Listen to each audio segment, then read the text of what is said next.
Olá, alunos, tudo bem com vocês? O assunto da aula de hoje é a volta da democracia, páginas 246 a 251. Bom, gente, neste capítulo nós vamos trabalhar o período democrático. E o que seria democracia?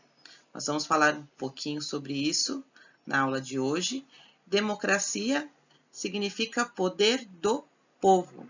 Então, após o fim do Estado Novo, entre 1946 a 1964, o Brasil passou por um período em que prevaleceu a democracia.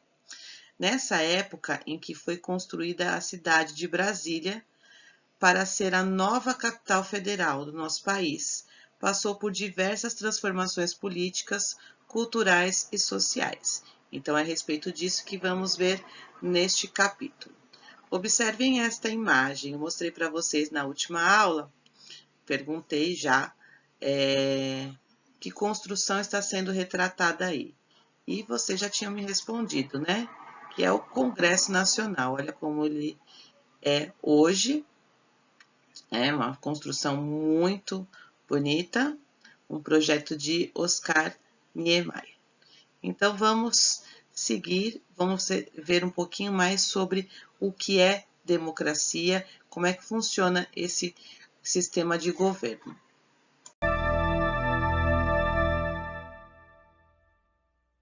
O que é democracia? O termo democracia é o resultado da combinação de duas palavras gregas, demos, que significa povo, e kraten, que significa governar. Democracia é o governo do povo. Ela se difere da monarquia, que é o governo de um só, o rei. Muitas vezes, o rei, além de ser o governante, era considerado possuidor de alguma característica especial, como o direito divino de governar. E também é diferente da aristocracia, que é o governo de alguns poucos. Também na aristocracia, há uma ideia de que os que governam têm alguma diferença em relação aos demais, como o nascimento, a quantidade de riqueza, etc. Na democracia, todo o povo toma as decisões básicas e mais importantes com relação ao viver em comum, ou seja, as políticas públicas. Ou, nas palavras de Abraham Lincoln, que foi um importante presidente americano, a democracia é o governo do povo, pelo povo e para o povo. Do povo, porque o poder maior, chamado de soberania, é um patrimônio coletivo, pertence a todos. É necessário que todos participem da tomada de decisões que afetem ao coletivo. Pelo povo, porque aqueles que exercem o poder são também pessoas do povo. O exercício do poder não torna ninguém diferente, como se imaginava, por exemplo, em relação aos reis nas monarquias absolutistas. Para o povo, insere uma dimensão ética no governo, que deve se voltar para o bem comum, e não para o favorecimento de alguém ou de algum grupo específico. A forma como as decisões coletivas são tomadas depende de um acordo prévio sobre algumas regras básicas, normalmente constantes da Constituição de um país. É aqui que os parlamentos têm uma importância especial e estão cada vez mais associados de forma inseparável ao conceito de democracia. As casas legislativas, com suas regras para o debate e para a tomada de decisão, tornaram-se os espaços por excelência para a construção de entendimentos que tenham legitimidade, ou seja, que tenham validade. Essa legitimidade vem do fato de que as pessoas que participam das decisões, os deputados, por exemplo, o fazem como representantes de todo o povo do país. Por falar em representantes, na sua aparição histórica mais famosa, em Atenas, na Grécia, a democracia era exercida diretamente por todos aqueles considerados detentores de direitos de cidadania. Mas, ao ressurgir nos últimos séculos, a democracia se tornou a forma de governo de países grandes e muito povoados. Os problemas com os quais as sociedades têm que lidar também se tornaram mais complexos. Por isso, adotou-se uma democracia indireta ou representativa, na qual algumas pessoas são escolhidas, de tempos em tempos, para exercer as atividades de governo. Nos nossos dias, a principal forma de escolha é a votação, com cada eleitor tendo direito a um voto. Esse é um princípio importante da democracia, a igualdade de todos os cidadãos em termos de prática política. Para você guardar bem, democracia é uma forma de governo na qual o povo tem soberania e toma as principais decisões sobre a vida em comum, seja diretamente, seja por meio de representantes escolhidos em eleições periódicas. Até a próxima! Bom, a volta da democracia. Então, o Brasil aí havia passado por um período de ditadura e com o fim desse Estado novo, com a renúncia de Getúlio Vargas, foi restabelecida a democracia no país. Vamos ver um pouquinho a respeito disso neste vídeo. Getúlio Vargas, durante o período do Estado Novo, havia marcado eleições para 1945, com o intuito de contornar a forte oposição que vinha sofrendo após o fim da Segunda Guerra Mundial. Nessas eleições, os principais candidatos foram Eurico Gaspar Dutra, pelo Partido Social Democrata, PSD, Eduardo Gomes, pela União Democrática Nacional, UDN, e Edo Fiuza, pelo Partido Comunista Brasileiro, PCB. Um outro partido, chamado de Partido Trabalhista Brasileiro, PTB, não lançou candidato, mas apoiou o PSD. Dutra acabou sendo eleito com 55% dos votos. Um fator fundamental que garantiu a sua vitória foi o apoio dado por Getúlio Vargas semanas antes das eleições. Dutra era um militar que na década de 1920 participou no combate ao movimento tenentista e durante a era Vargas combateu o movimento constitucionalista, a intentona comunista e a intentona integralista. Bom, então vocês viram aí que nesse momento, então, quem se tornou presidente do Brasil foi Eurico Gaspar Dutra. Ele teve uma importância muito grande porque ele aprovou a nova Constituição do Brasil. Nesse documento foram determinados, o fim da censura e o restabelecimento do voto secreto e direto. E também a garantia dos direitos trabalhistas foi mantida nessa Constituição. Bom, 4 anos se passaram e Vargas retornou então para o poder. Vamos ver esse vídeo. Getúlio Vargas saiu da presidência em outubro de 1945. Desde então, passou a planejar o seu retorno ao cargo. Nas eleições de 1950, Vargas concorreu pelo PTB, fazendo acordos com líderes do PSD e com o influente político de São Paulo, Adhemar de Barros, que fazia parte do PSP. Essas articulações políticas eram uma forma de Vargas ganhar apoio e se livrar da antiga imagem de autoritário que ficou do seu último governo.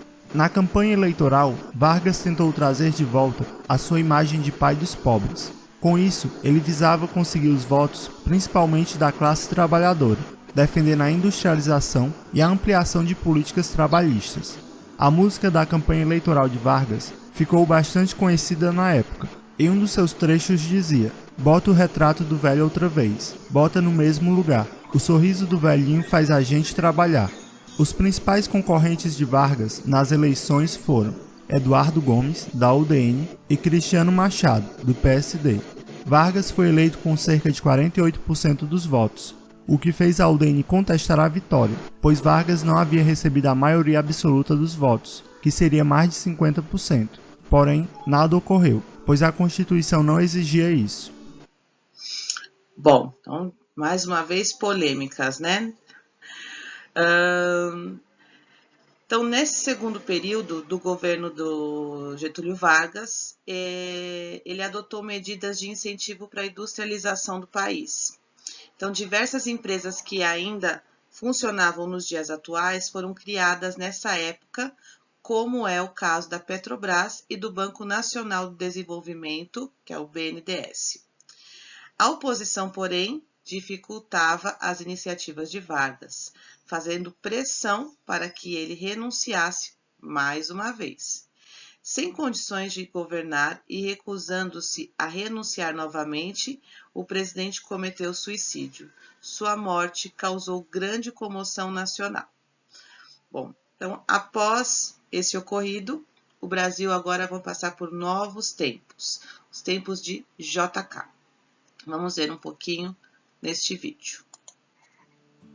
Nas eleições de 1955, Juscelino Kubitschek, do PSD, foi eleito presidente do Brasil com 36% dos votos.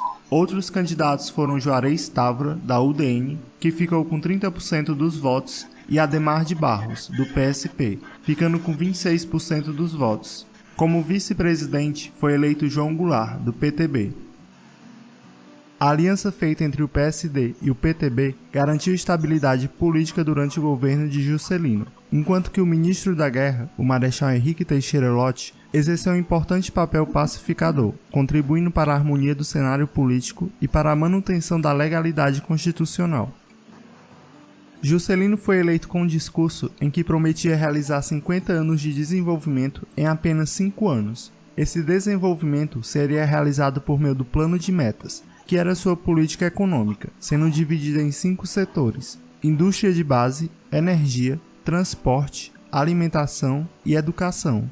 Os setores que receberam mais prioridade em investimentos foram de transporte, energia e indústria de base. Já os setores de alimentação e educação acabaram não recebendo tanta atenção, não alcançando resultados significativos.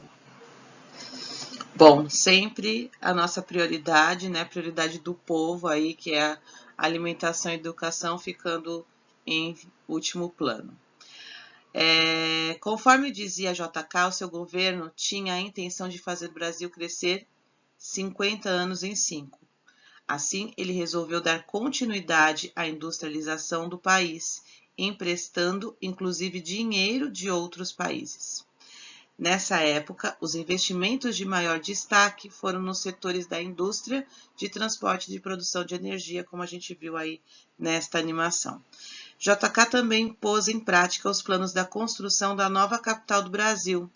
Teve início, então, o planejamento da cidade de Brasília, construída na região do centro-oeste do país, né? Então, mais uma imagem aí da construção do Congresso Nacional. Você lembra de quais outros países foram capital do Brasil? Vocês conseguem me responder isso? Bom, o projeto, né, de Brasília, do Congresso Nacional, de Oscar Niemeyer, mas quem construiu Brasília? Foram pessoas que vieram do Nordeste brasileiro em busca de trabalho e ficaram conhecidos como candangos. Vamos ver um pouquinho neste vídeo. Os trabalhadores que participaram da construção de Brasília ficaram conhecidos como candangos. Eles eram provenientes principalmente do Nordeste. Ao término da construção, esses trabalhadores acabaram não tendo condições de morar em Brasília, por ser uma cidade de custo elevado e voltada para a política. Concluídas as obras e instalado o governo, alguns desses trabalhadores retornaram aos seus estados de origem. Outros foram viver segregados nas regiões periféricas de Brasília, em acampamentos semelhantes a favelas. Esses acampamentos deram origem a cidades satélites. Bom, então temos aí algumas imagens, né, da construção. Então tem uma pensão aí que foi criada para abrigar os candangos durante a construção e os candangos trabalhando na construção de Brasília. Ao final das obras, então, o que aconteceu? Eles ficaram vivendo lá nas cidades satélites, nas periferias de Brasília. Bom, gente, então agora vocês vão responder a essa atividade 1. Leia o relato de uma garota que mudou com sua família para Brasília em 1959. O JK marcou a data da inauguração da cidade para 21 de abril de 1960. Tinha que ficar pronto até lá. E a cidade ia surgindo depressa a cada dia. Apareciam mais prédios novos. As máquinas não paravam de trabalhar. Os candangos não paravam de trabalhar. Caminhões para lá e para cá. Esqueletos de cimento apareciam de um dia para outro. era todo o tempo o barulho de guindastes de cimento jogado no buraco, de martelos. Papai saía de madrugada e às vezes nem vinha dormir em casa. Surgiram umas cidades em torno, chamadas de cidades satélites, porque não parava de vir gente a fim de trabalhar na construção, e os mais pobres iam morar em lugares mais distantes. Então, Ana Miranda, Flor do Cerrado, São Paulo, Companhia das Letrinhas, de 2004, página 65. Letra A. Como era o cotidiano em Brasília antes da inauguração? Então, durante esse processo da construção, como que era o cotidiano de Brasília? Quem eram os candangos e como era a sua rotina de trabalho? E onde os candangos foram viver após o final das obras? Eu vou ficando por aqui. Vocês têm essas questões para responder. Leiam com atenção, respondam e enviem para mim lá no CLESEP. Um grande beijo para todos e até a próxima aula. Tchau, tchau.